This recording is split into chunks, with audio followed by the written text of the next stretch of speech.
So good evening, good morning, Caribbean, and good evening, India. Welcome everyone to this fourth edition of the WebJam today. We all know that with the advent of Industry 4.0, the required competencies of employees is going through a sea change as we see it right now. We have already talked about it. We have talked about leadership. We have talked about data understanding and analytics. We've talked about customer relationships. And today we will hear about communications and its role in Industry 4.0. Our main speaker today is Dr. Susan Sarah Owens, Director at Continuing and Professional Education Center, the University of the West Indies Open Campus. Dr. Owen was appointed Director of the University of the West Indies Open Campus Center for Continuing and Professional Education on the 1st of March 2019. In this role, she oversees the coordination of the CPE activities and the development of policies and frameworks to guide campus commitment to lifelong learning. Prior to this, she served as the Acting Deputy Director of Continuing and Professional Education, which is the CPE, in the UWI Open Campus countrysides from February of 2016, subsequent to assuming the position of the head of the UWI Open Campus St. Kitts and Nevis in November 2010. Before joining the Open Campus, Dr. Owen worked as an instructor in the Foundation Language Program in the Faculty of Humanities and Education at the Universities of West Indies itself, Cave Hill campus. She holds a BA in Literatures in English from the University of the West Indies and an MA in English from the University of the West Indies, Cave Hill campus. She also has a doctorate in educational leadership in higher education from the University of the West Indies Open Campus. Her research interests include education, culture, leadership, and film. And she serves on a number of community, campus, and university boards and committees. So welcome, Sarah, and we look forward to your talk. Thank you very much. Good morning, everyone. So I guess it's my turn now to kick off into our presentation. So I'll share my screen and I'm saying good morning and good evening, as I know that we have a multicultural, multilingual audience with us today. I'm hoping that everybody is seeing my screen, and I'm going to stop my video because, interestingly enough, as we speak of Industry 4.0 and how technology driven it is, you may see a little thing popping up there about my connection. So I have to manage the technology with my ability to communicate this morning. So just checking in that everybody is still hearing me well. Yeah, we can. All right, I'll take silence as the consent. Yeah. Okay, great. And I'm going to count on you to let me know if at any point there are any challenges. So let's jump right into it. And I like this quote because I think it connects very well with a lot of what we've been discussing as it relates to communication, but communication in a changing era where we have a lot more technology available to us. So Steve Burnett said, regardless of the changes in technology, the market for a well-crafted message or for well-crafted messages will always have an audience. And that's really what I want us to think about as we start our discussion today. So I'm going to kick off the discussion with this presentation, but I'm really looking forward to hearing a lot from those of you who are joining us via Zoom, those who are joining us via Facebook or YouTube. I'm hoping that you're very active in the chat and we can have some really exciting dialogue as we go forward. So think a little bit about that quote. Do you agree? Do you disagree? Do you think that the market crafted messages has changed over time? And I want to add to this something that's not on the screen, but a quote that Dr. Shipstone actually shared with me through an article. And this is from Luis Antonio Gulia, who said, Industry 4.0 will demand greater communication skills, and only a few apps will be capable of handling the emotional side of human relations. So you know what that means? The emotional side of human relations, that rests with us. So think back to Dr. Longsworth's presentation on leadership, think back to the last presentation on customer service, and you'll see that communication is key to all of these things, what we share with our customers, that leadership signature that we create, and how we share that as well. So moving on, what we're going to look at today is really drilling down to the tools of the trade, the mechanics of effective communication. So in the little snippets that I'll share, I really want to kind of go back to that core, those things that remain pretty much consistent with every industrial revolution or evolution as it relates to well-crafted messages. So first, just to go through a few definitions and then a few theories, and you'll notice that in each case, I'm going back to the origins. So, well, the origins in certain parts of the world. And this, I think, is a really good way to look at definitions of anything and theories of anything that we're applying, because it gives us a sense of the root and where it all came from. I had a teacher once of classical civilization who couldn't understand how anybody interested in communication didn't study ancient languages, because the ancient languages, she felt, revealed to us the sort of journey through which we arrived at our modern definitions and gave us a better understanding. So on screen, I have 3 definitions. So I've just chosen 3. So I'm asking you here, which one do you connect with? Because there are going to be definitions that you think, okay, well, yes, this speaks to me. I understand this. I get this. There are going to be other definitions. Perhaps you have a definition, or you'd like to share with us the word for communication in your language, because we have a multilingual audience. We have in the Caribbean, we have multiple languages in India, multiple languages as well. So why don't you drop in the chat via Zoom, via Facebook, via YouTube? What's the word that you use most often for communication? How do you define it? We can start the interaction long before I finish speaking. So I have on screen one of the root definitions from Latin, communis, which means common. And I really like to start there, because I find that very often these root definitions are very simple and they give us a nugget that we can take away. We may not remember the longer theoretical definition or even the dictionary, modern dictionary definition, but we can take away that root translation. And I like this concept of common, because common understanding is what communication is all about.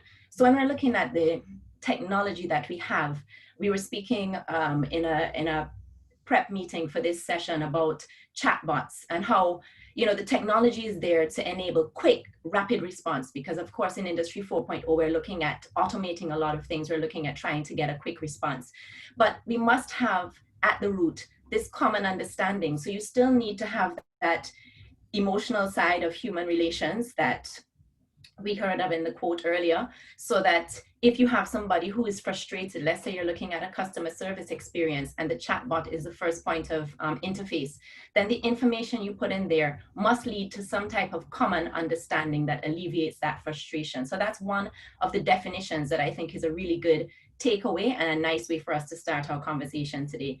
Then Merriam-Webster defines communication as a process by which information is exchanged between individuals through a common system of symbols, signs, or behaviors. So you see, the more modern we get and the more academic we get, the more words we're using, so the longer the definitions.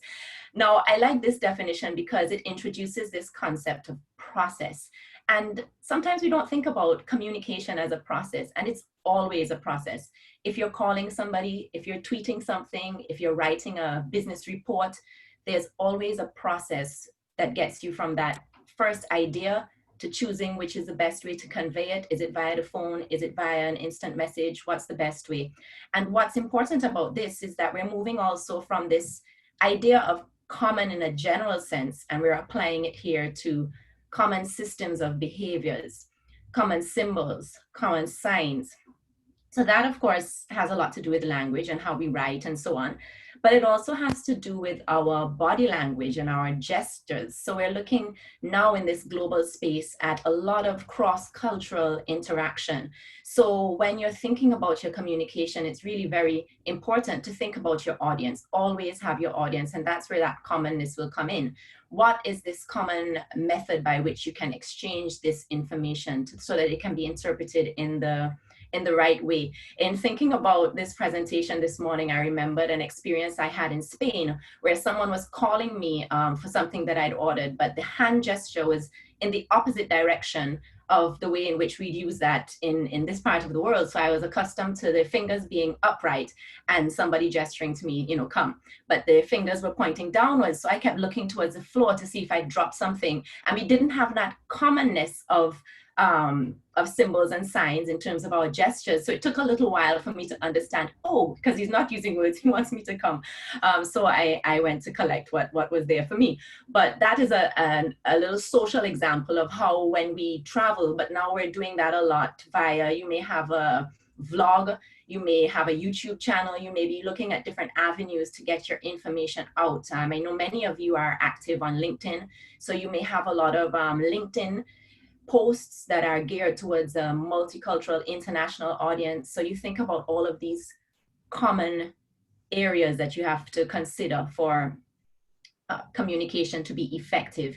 And then finally, communication theory tells us that communication is giving, receiving, or exchanging ideas, information, signals, or messages through appropriate media, enabling individuals or groups to persuade, to seek information, to give information, or to express emotion. So this is one of many communication theory definitions, but it sort of takes this step-by-step route so that we're expanding now to making sure that we understand that it's about the giving, the receiving, the exchanging. So when we get to the theories, you'll see why this is important. So sometimes we think about communication just in terms of the message I want to get out there. So I send that message out there, and then I may report that the communication is complete. So I report to Dr. Longsworth, who's here. So she may ask, did you send this memo out? And I'll say, yes, I sent it out.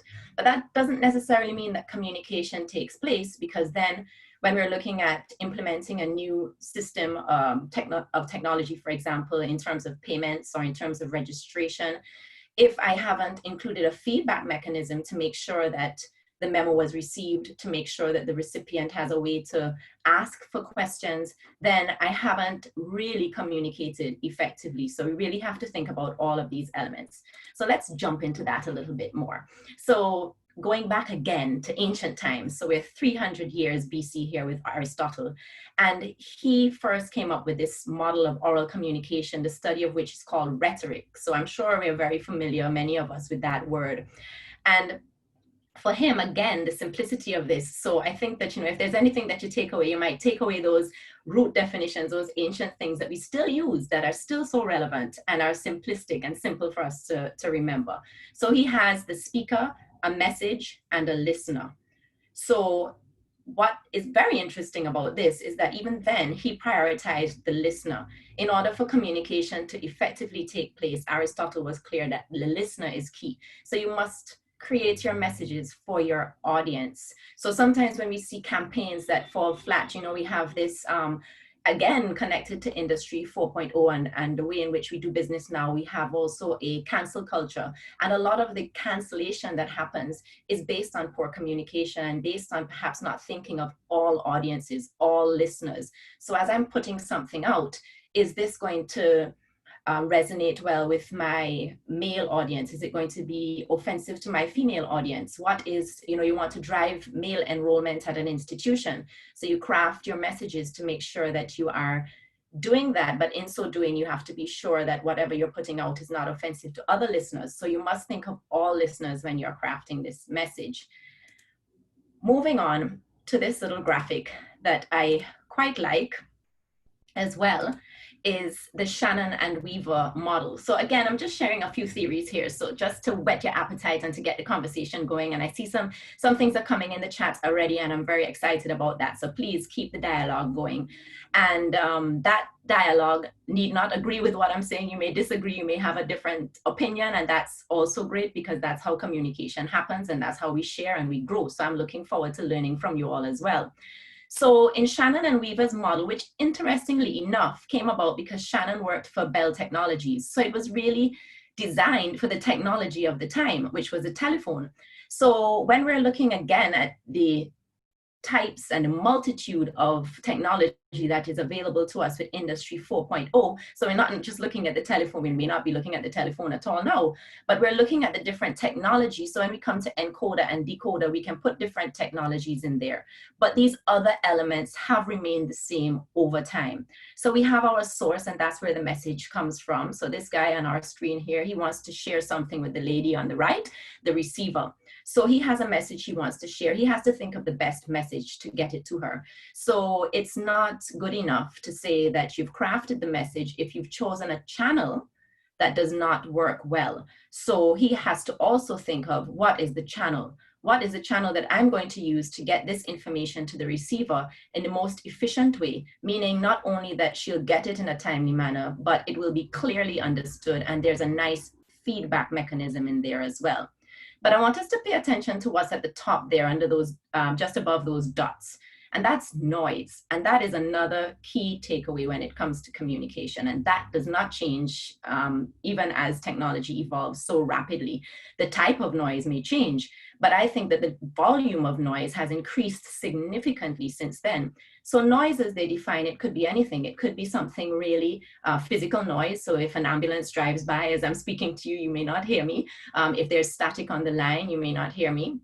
But it could also be other noise. So if I'm trying to communicate to you right now and somebody's sending me messages on my phone, or somebody pops into the room, that's also noise. So anything that distracts from the message and that can really take away from my ability to communicate clearly is considered noise. So you want to try to minimize the noise when you're crafting your communication or when you're talking to other people, because any distraction can really take away from your ability to communicate effectively and clearly.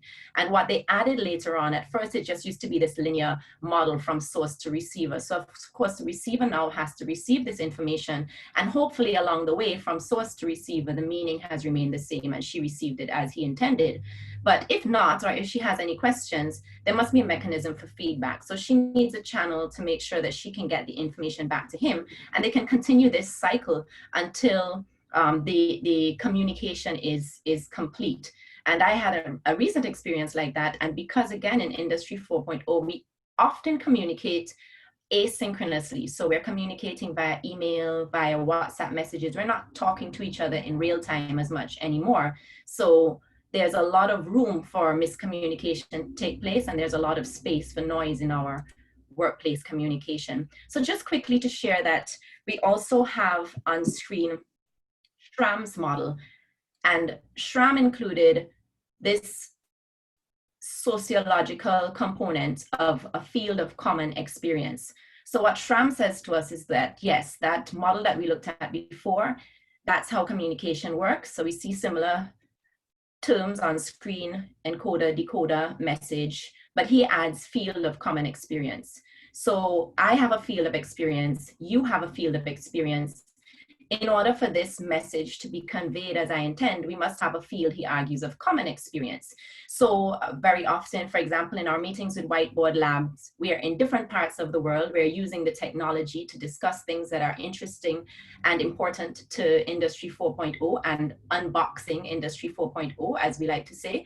But in order for this communication to work between us, we have to both have an understanding of what Industry 4.0 is. We have to have a field of common experience in education so that we understand what we want to work on together in order to get this information out to a wide audience across both of our regions. So this is something that takes that model that we looked at before and reminds us that we have to always think about the social, the cultural, and all of the other fields of experience that are so important to effective communication. Because again, what we're trying to do is get this common understanding going, right? So you want to make sure that we have this field of common understanding. So we've skipped one ahead. Here we go. So just to transition this now to a few takeaways again that are a little bit more granular, a little bit more specific in terms of what we can look at and how we can apply some of these concepts that I've been discussing and sharing. And what I have on screen are the 6 C's as key characteristics of workplace communication: clarity, conciseness, completeness, consideration, courtesy, and correctness. Clarity is absolutely key. If your message is not clear, then you're opening yourself to a lot of miscommunication and, quite frankly, a lot of extra work. So this is in workplace communication, but it's also in any type of communication in which you're engaged. So if your message is not clear, you might find yourself in an email thread of 25 emails just trying to get the information back and forth. So Mr. Ashish Kumar and I have had a couple of WhatsApp messages back and forth where we're having different interpretations, but because we know about this communication cycle and we keep going until it's complete, we always end with that common understanding. So we're both trying very hard to have clear messages that each of us can understand. Conciseness is also key. And that is a little bit of a tricky one. Conciseness and completeness to me are on different sides of the same coin. So when you're looking at your cultural context, think about this as well, because in certain cultures, it's perfectly fine to have a very brief and to the point message, whereas in other cultures, it may be considered rude if the message is too brief. So you may want to add some additional courtesy, as you see on our list as well. So some additional components of your email structure. You'll find that in certain business cultures, it's okay to send a one-line email with no salutation, with no signature, no closing. But in other cultures, that's considered quite inappropriate. So you have to be quite certain of the context within which you are communicating so that you get those little elements right. And I think it's very important that we focus for a little bit on correctness, because there is this abundance of information that's available in Industry 4.0 in particular. So we spoke about data in a previous WebJam, and there's an abundance of data, but we have to be sure that that is good data, that it is good information, that it is accurate information, and not just pull things from anywhere because it's available and put that in. And you have to think about that also in terms of your personal brand, because if people are going to you as a reputable source of information on any given area, then you want to make sure that it's correct. And sometimes you may think it's correct. You may put it out on social media and realize later on, or somebody may bring to your attention that it's incorrect. So go and take it down or adjust it and make sure that you have built that professional brand for correct, as a correct source of information as well. And then document design. So just a few notes here. So these should read as notes, and that's why we have it in this nice handwriting font. So the notes on document design. So you see our lady here on the right, she has quite a few graphics. You want to make sure that they're easy to read. Sometimes people really try to jam too much into a slide, too much into an infographic, and it becomes difficult to read. So think also, even if you're writing in English, what is your, the culture that will receive? Do they generally read from left to right, right to left, top to bottom? Think of all of those things as well. Make documents easy to follow. So ensure that you have navigation cues so that you can skip from heading to heading and you're able to follow the documents well. Use vertical lists, bulleted and numbered lists, instead of sticking all of your content in a paragraph where it's harder for your reader to follow. They'll likely remember it if the white space draws the eye to it. And make documents easy to comprehend. So if you have little graphics that are there just to enhance the image and make it look nice, that's fine. But if you have images in a document, let's say a technical report, that are important to the understanding, they shouldn't stand alone. Make sure that you refer to them. So, and you explain them. Figure 1 presents such and such data, and so on and so forth. And that will make your communication a lot clearer, and it will help you with those 5 C's that we spoke about before. So finally, this last quote to leave you with, productivity, I'll leave you with before we start our engaging discussion, I should say. Productivity is never an accident. It is always the result of a commitment to excellence, intelligent planning, and focused effort. So your communication is part of that productivity. So please don't ever forget that it's important to commit to excellence, plan intelligently, and focus your effort when you're communicating, especially if any of you are engaged in inputting data that will go into automated responses to make sure that your audience can understand them and that they have that common meaning when they receive it. So thanks a lot for listening, and I'm looking forward to jumping into conversation with you now. Thank you, Sarah. That was wonderful, and quite a few takeaways actually. And I'm sure we must be getting questions as well. But before we swing into the questions from the audience, A couple of things I wanted to bring about. First is Dr. S.P. Singh, who is the principal of St. John's College, is here with us, and I'd like to invite him to uh, comment on this and comment on the takeaways that we had from this talk. Dr. Singh.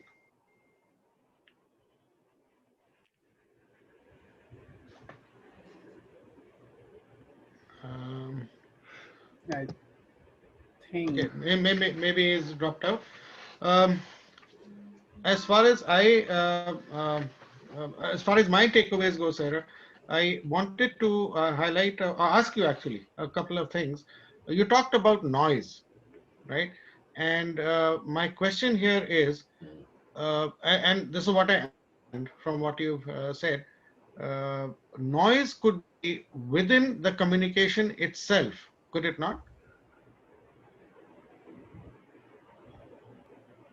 Yes, definitely. It can be within the communication. So do you mean in terms of within the message itself? Yes, yes, within the message. Yes, actually, it's very interesting that you should say that because I'm part of a big digital transformation team, and there's so much information that is being shared that it does for me as one of many. But I can understand because when you have a lot of people receiving the communication, you tend to put a lot in there. But for me, that can work out to being quite a bit of noise. So I have to distill through the message itself to find out what is my action. And when I find that, I try to just focus on that and respond as required. Yes, actually, I was coming from that background because when you take a lot of data, when you take a lot of information, a lot of knowledge, and start distilling it for a certain purpose, there is a lot of extraneous things which can crop up. Apart from that, even if I write a simple mail, let's say a direct mailer in digital marketing, I could end up putting so much information there which maybe is not required. So thank you for clarifying that. The other point was you talked of a audience related building of the. You said keep your audience in mind when you're building the communication. That takeaway was I would like to call that out because I think that takeaway was extremely important. So with that, Ashish, let's take up some questions from the audience. Yeah, sure. So, uh, uh, Nisha, is there any question from your side, or should I put it from my side? Nisha, are you there? Okay. Then, Hi, I'm here. yeah. You can proceed first. I'm still checking to see if you have any All questions. right, all right. So I can see Dr. Sudhakar Pawar is here, and I would like to pull him out and ask, what is your input over this presentation, Dr. Pawar? Yeah, it's a wonderful presentation. I have attended many communication seminars nationally or internationally. So I would like to ask ma'am whether these theory is applicable for rural and urban areas same or something different. Thank you for that question. And that is a really very interesting question. And that's why I wanted us to go to the foundation of those elements that pretty much remain the same throughout. So the technologies and the access to technologies may differ in terms of rural and urban areas.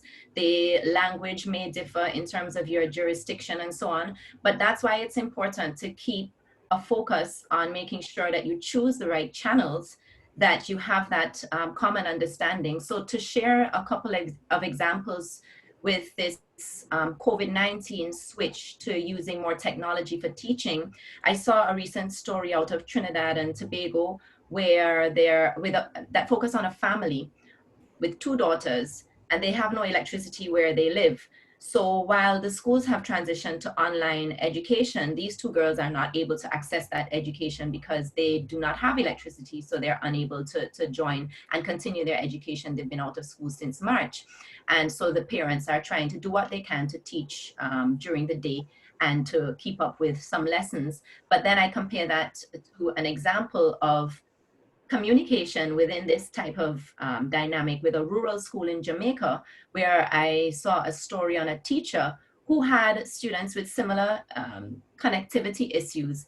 And he had all of the lessons printed out, and he hired a scooter.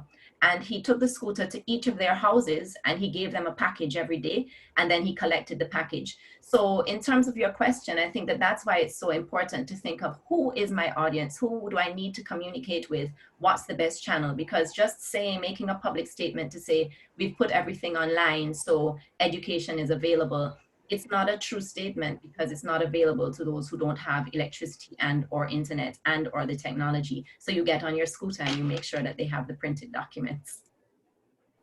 Obviously, right. Yeah. I Yeah, think and we we're have just to, experiencing that ourselves. yeah, yeah, it's absolutely right, because we have to know our audience. We have to know the psychology of audience, what kind of audience we are going to communicate. That is very important. Thank Certainly. you. If I may add one more little story on that, it's just, I remember also on this discussion, there was a scholar from India who was sharing that there was a particular community that received their instruction on a regular basis with the lecturer or the tutor. The teacher would travel via river boat to attend to the students and to teach them. And with the protocols in place and the physical distancing, they didn't have the structures to allow that. But what they did is that she would come by boat and stay in the boat on the river, and the students would stay on the shore, so that she maintained the physical distance and she was able to teach. So it's up to us in all parts of the world as well to look at, as things evolve and as things change, what is the access to these new Industry 4.0 technologies? And if they don't exist, how do we make sure that we're still reaching those people that need to be reached? Yeah, absolutely right. Thank you so much. Thank you, Dr. Pawar, and thank you, Sarah. So here is Professor S.P. Singh, and I believe he got logged off. So, sir, I'll take the opportunity and would like to hear from you what could be the best takeaway after that PPT in terms of communication in Industry 4.0. So you are on mute. You are on mute.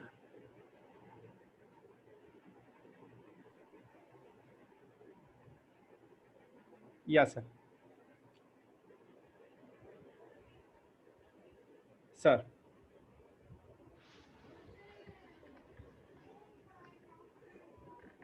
I believe there is some network problem. No issues. So, So no problem. There's an additional add-on question. Uh, can noise in a message refer to things like like language barriers? So I just thought I'd call that out.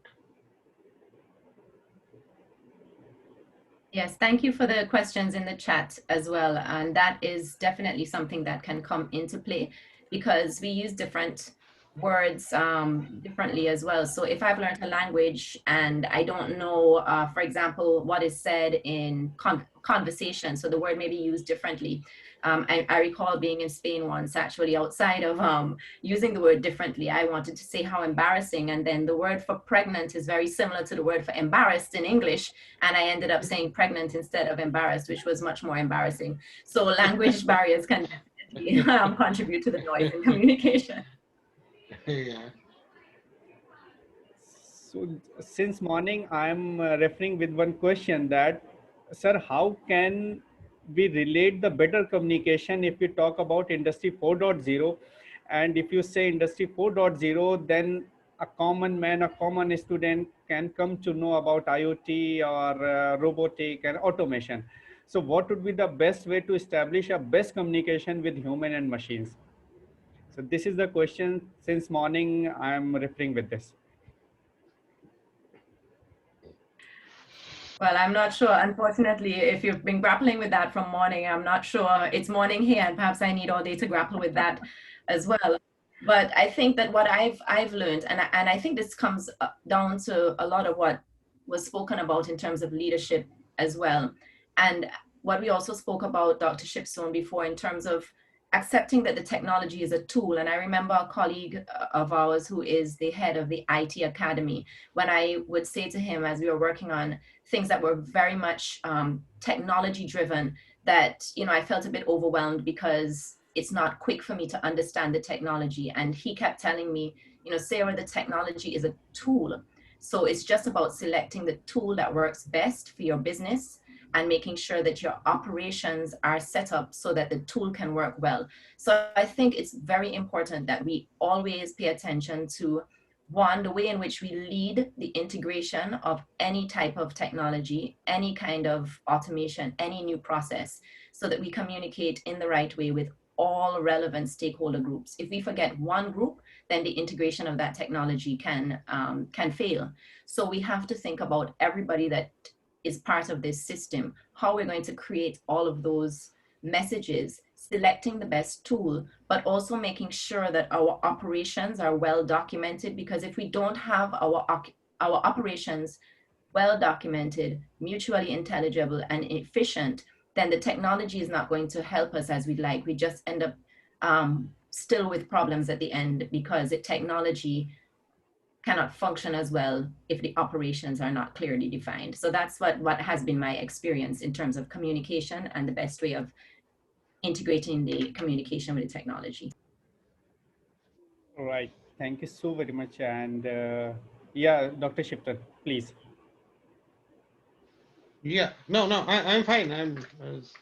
Okay. So any questions from the Facebook end we can take now, otherwise move on. Nisha, is there any questions from Caribbean region? No, no questions from our Facebook Live. We also have persons in our Zoom from the Caribbean as well. All right. Can I ask Sarah a question, please, Ashish? Yeah, please, Dr. Langsar, go ahead. Sarah, thank you for an excellent and clear and very concise, well-communicated presentation. I wanted to raise the issue of artificial intelligence and chatbots and tools such as Alexa and Siri and so on, in terms of the new Industry 4.0 ways of communicating to, particularly to stakeholders in businesses. Tell me, because you did say that a well-crafted message is what will always be needed. So is it that communication per se is not always going to be person to person, but a person being able to teach a robot how to communicate? What are your thoughts on those developments as more and more organizations use these tools for communication with clients or with students, other stakeholders? How will that change how we communicate in Industry 4.0? In my interpretation, and thanks for that question as well as the kudos, welcome. And I think that it comes back to that, not so much that we'll be teaching the technology to communicate so much as we will have a new mechanism, whereas Bell had the phone, we have the chatbots and so on. So we have to look at the information that we're putting in. So what we have to do is that we have to be very certain that when we input the information, this is the right information that the chatbot will need in order to respond. So if you have, and I think we saw something like that in the video that started us off this morning. So we see something pop up and it says, hi, I'm here to help. How can I help you? Somebody has to put that data into the system so that it feeds out to the customer when they log on to the website. And then you have to have the right, the technology has to be done in such a way that it picks up the right cues in the question, and then the right response is prepared. So it's a matter of us understanding the technology and how to input the information so that the recipient receives the required information. Because I think we can all think of at least one experience we've had with an automated response or an AI response, and we're frustrated because the right information is not coming out based on what we have asked. So that's when it's not done so well. But when it's done well, I'm sure we all have experiences also where you type in your question and you get a right response, you're directed to the right person, but very often you end up coming to a human point as well in terms of the interaction. But I think that that is what I would say as it relates to the technology. For me, it's about ensuring that you have the right people putting the right information in. So when we're looking at, for example, Ask a Librarian in the Open Campus, we'll make sure that all of our liaison librarians are the people who are inputting the information into the system So that is our channel. And then we have the communication taking place, hopefully very effectively. It has been very effective thus far in the person-to-person sense. But as we automate more and more, we have to get the messages right as it relates to answering the questions. Thank you so very much, Dr. Sarah and Dr. Longsor. And Thank you. yeah, thank you. And I'm receiving some 2-3 more questions from my Facebook end. Like, is there a way we can measure or assess effective communication? Yes, I like that question very much. Yeah. And I think that we should, yeah, there is a way in terms of our regular experience with effective communication, and that is by making sure that if you're just looking at things, for example, that you have that feedback mechanism so that the feedback will enable you to determine whether or not you have been successful in your communication. So try to put in, for example, some way to collect data when you're sending something out. So you may have a little Google link form or something like that so that people can complete it easily to make sure they have the type of understanding that you want. In larger projects, in terms of measuring the effectiveness of your communication, you will have other types of tools and technologies. So you may have, for example, a weekly so I just had that very recently, actually, on Friday. It is a reporting tool to ensure that we are communicating effectively, and they have structured it to make sure that we have all the information that they need so that the communication is clear and they can measure how well we are doing as a team communicating with each other. So you can develop those types of mechanisms as well, and that will help to measure how effective your communication is on both levels. But that feedback mechanism is very important. Right. Thank you so very much. Thank you. And I believe I have just sent you one more question in your chat box. Is there any tips and tricks for making communication effective when this is not in your regional language? Well, I'll share with you my personal tip or trick. Well, two of them. One is to be patient and to make sure that there is more dialogue than usual. So you may have to go back and forth a couple of times, but two, in terms of technology and in terms of Industry 4.0, I would say that don't rely on the translation tools or solely on the translation tools, because sometimes those translation tools can lead you into a lot of trouble and you can actually end up miscommunicating as opposed to communicating. So if you know someone who's a native speaker of that language, then it's always wise to have them back check. And sometimes, I get messages like that from people who are in international spaces just to ask, does this sound right? And then you can provide feedback. So it's good to have a sounding board as it relates to the language, but it's also important, I think, to enable room for more feedback so that you can make sure that the message is conveyed correctly. All right. Thank you so very much. And I believe, Chief, is there any other questions from your end? No, no questions from my end at all. Yeah. But I must compliment Dr. Owens on a wonderful I was just thinking about it, that I was combining the thought that was raised by Dr. Longsworth in her question with the presentation that I just saw. And what I realized was, even in a chatbot situation, even in an AI situation, one really will need to somehow profile your audience when you are feeding in the chatbots. So if your audience is primarily going to be students, you need to have that kind of a conversation. If it's going to be professionals, senior people, so I think that's a very valid point, and I think a lot of people have been missing out on that point, which is why we are landing in that area that Sarah just said, that a chatbot usually ends up with a human voice at the other end because it finally connects you to humans. So two things, just to clarify, the chatbot builds up its own intelligence. So the more questions which are asked, the intelligence still has to be fed in. So it's very much human dependent.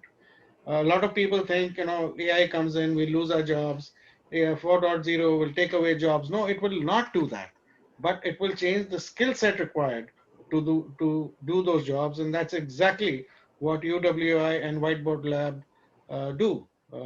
We train people, we enhance competencies in the skills required for the 4.0 era. So I was just putting it all together in my head, and that was an eye opener. So thank you all for that.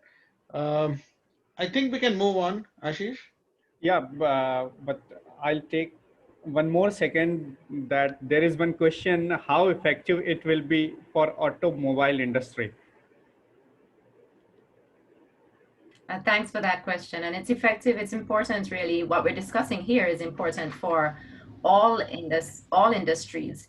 And I think that this reminds me of a question that I used to get when I taught business communication to students in the pure and applied sciences. And they would say, well, I'm a scientist, so how is why is this so important for me to spend all this time learning about communication?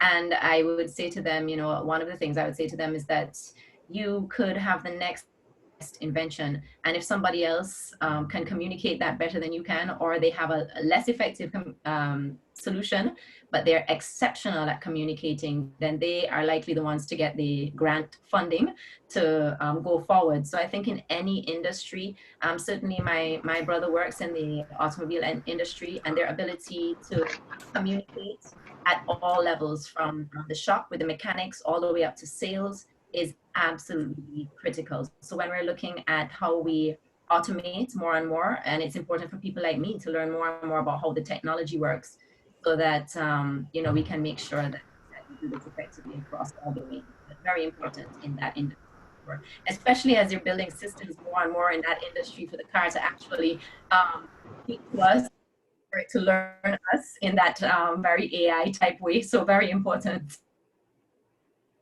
Yeah, especially with the internet coming into the cars and smart cars and whatnot. That communication is actually very important in the industry as well, Sarah. I totally agree with you, especially on the sales side. Those guys are really great salespeople, I must say, and they communicate exceptionally well. So, yeah. All right, thank you so much. Now we are moving into our next section, that is recognition of WebHack 2 winners. So I'll request Satakshi Singh come forward and announce the winner of last WebHack. Satakshi.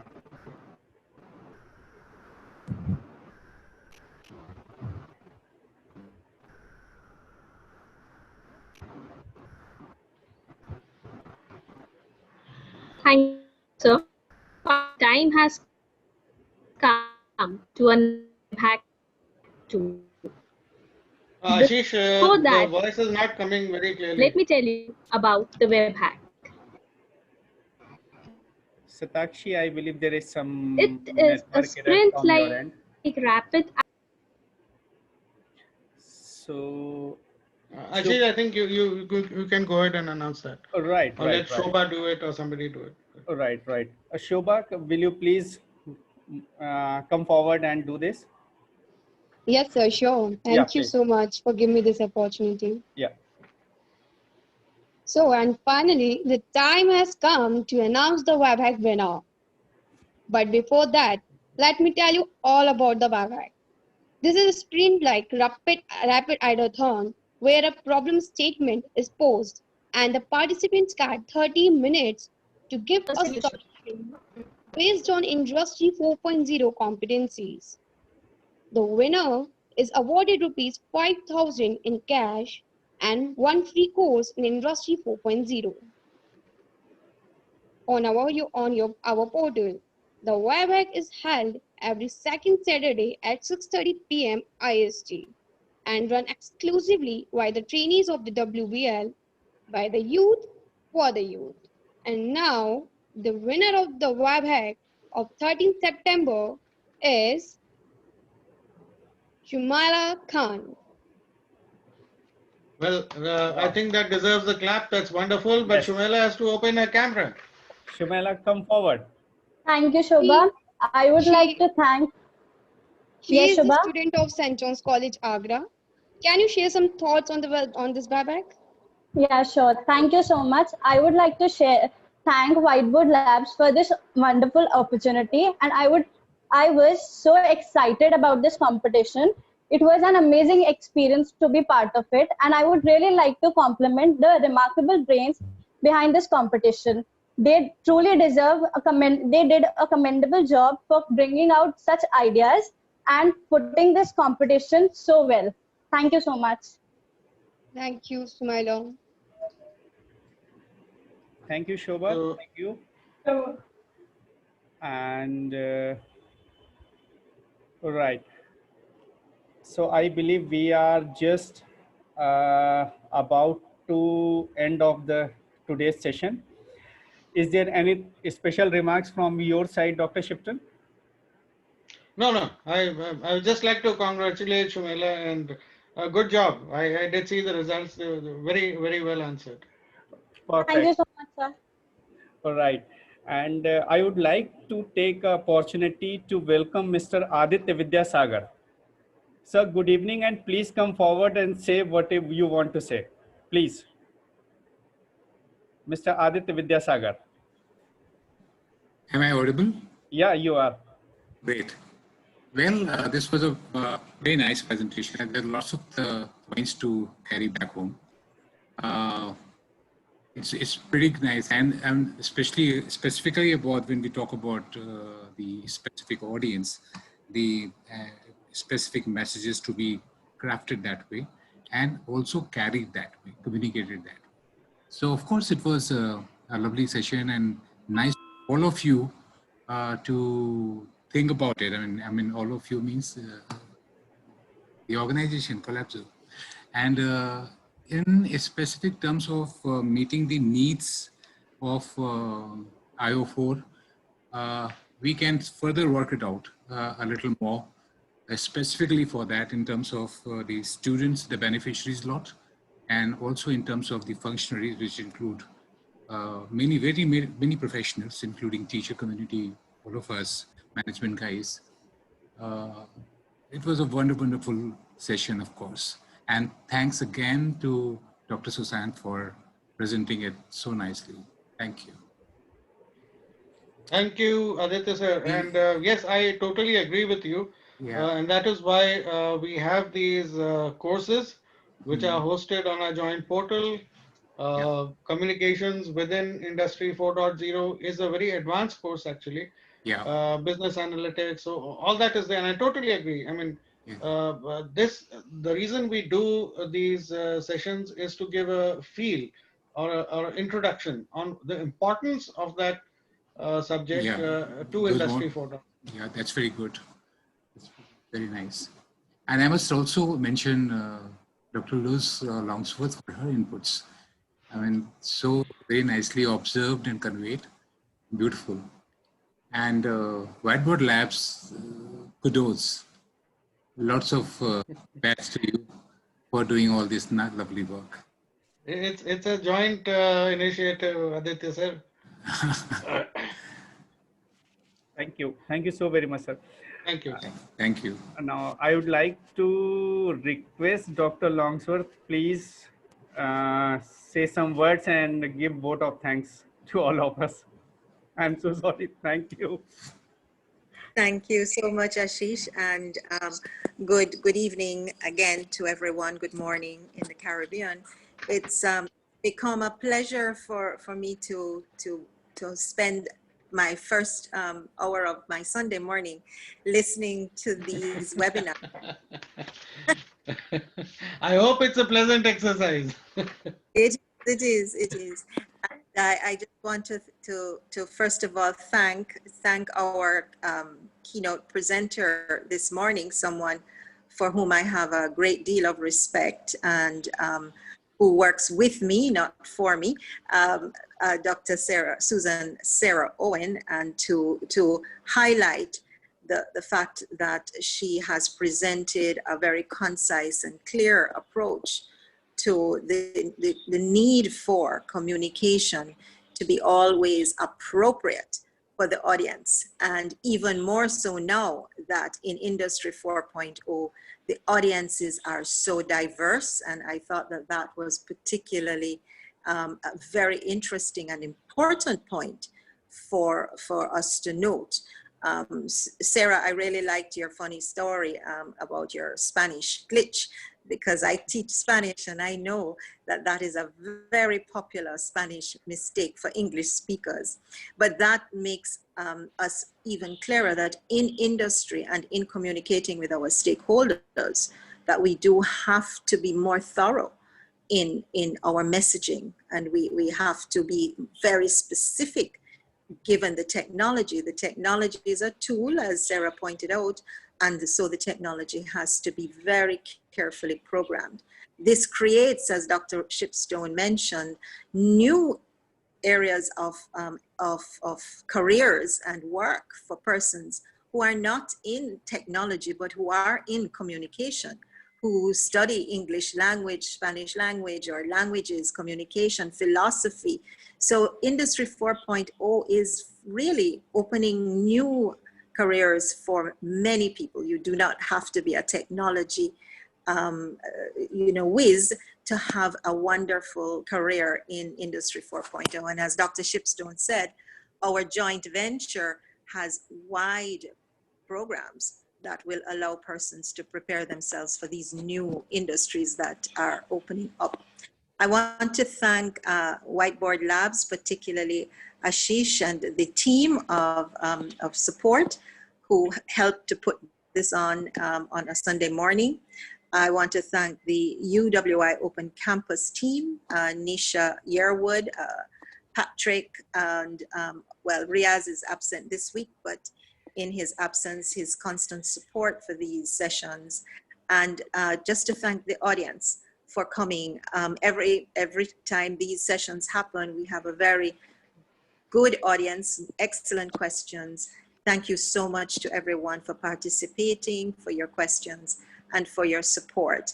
We look forward to our next webinar, and Ashish will be able to tell us some more about that. To Dr. Shipstone, thank you for, as I said, being always the brains behind it all. And we at the UWI Open Campus, we truly value the partnership with Whiteboard Labs and the excellent content that we are producing together. So thank you everyone, and have a good rest of the Sunday, however much more of Sunday you have left.